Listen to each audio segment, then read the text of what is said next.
Just across the border, our neighbors are about to make a decision that will affect all of us. The relationship between the United States and Canada is a very personal one. I would not build a wall on the Canadian border. I love Canada. Harris or Trump?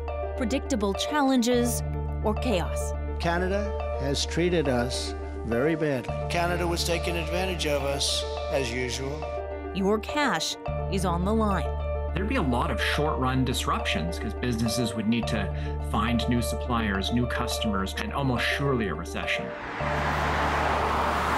I wanted to find out what Canada can expect if Kamala Harris is in charge or if Donald Trump gets reelected. So I reached out across the border to two people who analyze this stuff every day. Terry Givens is a political science professor. She recently joined the faculty at the University of British Columbia. And Eric Miller is a Washington, D.C. based consultant. He advised Canadian governments and corporations on trade. Here are three things to expect under each possible presidency. Starting with a return to Trump. I'm going to put a 100, 200, 2,000% tariff. The first big challenge, tariffs.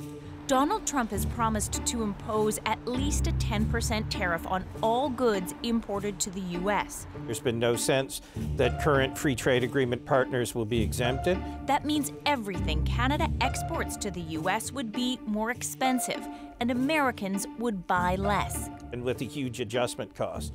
For Canada, whose prosperity depends on exporting, the introduction of significant new tariffs from the United States would cause a great deal of pain.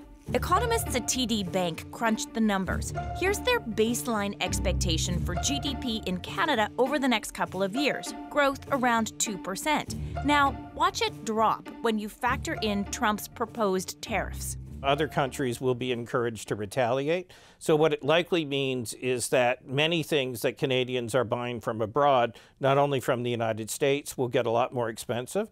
So the cost of living and inflation challenges will be made much, much worse. Challenge number 2 under Trump, migration. On day one, I will launch the largest deportation program in American history to get the criminals out. Donald Trump is promising to deport 11 million undocumented people from the United States. What kind of pressure would there be on the Canadian system if that deportation actually is implemented? Oh, I think they'll be huge. Givens says Canada could expect more people trying to come here, both legally and illegally. There's going to be people who want to leave the U.S. and go to Canada. And if that influx increases dramatically, I think it's going to be important for Canada to start thinking proactively about ways to work with other countries. How are we going to manage this flow? The third challenge under a second Trump presidency, defense spending. NATO countries are supposed to spend 2% of GDP on military and defense. Right now, Canada spends about 1.29%. There's a plan to get to 2% by 2032, but don't expect that timeline to satisfy Trump. Canada is not seen as pulling its weight, and it will become really fundamental that Canada does come to be seen as pulling its weight if it is to build this kind of positive relationship with the Trump administration that it would like to see. So what about Harris? If she wins, the change won't be anywhere near as dramatic, but there will still be challenges. Right off the bat, Canadians can expect trade disputes with the Harris administration. Get ready for a familiar fight over milk and cheese.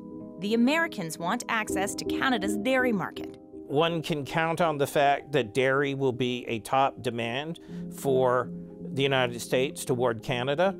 Also, a Harris administration would push back hard against Canada's digital services tax aimed at U.S. tech companies. The second challenge under Harris, that pressure on defense spending won't go away.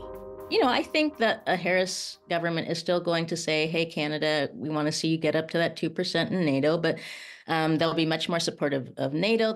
Givens says a Harris administration will be concerned over Russia and China's influence in the Arctic and expect Canada to pay up. This is just going to be a very hot issue for Canada going forward.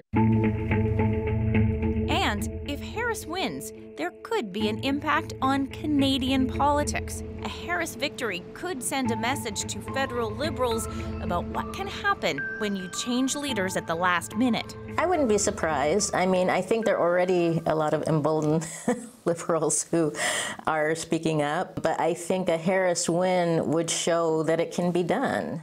We have an opportunity in this election to turn the page on a decade of Donald Trump. As close as the race is, we may not know who wins the election for a while. I think we don't have time to panic. I think we have to start laying out scenarios around what will happen and start looking at what are the carrots and what are the sticks that are needed to be deployed in order for Canada to be able to effectively navigate this period.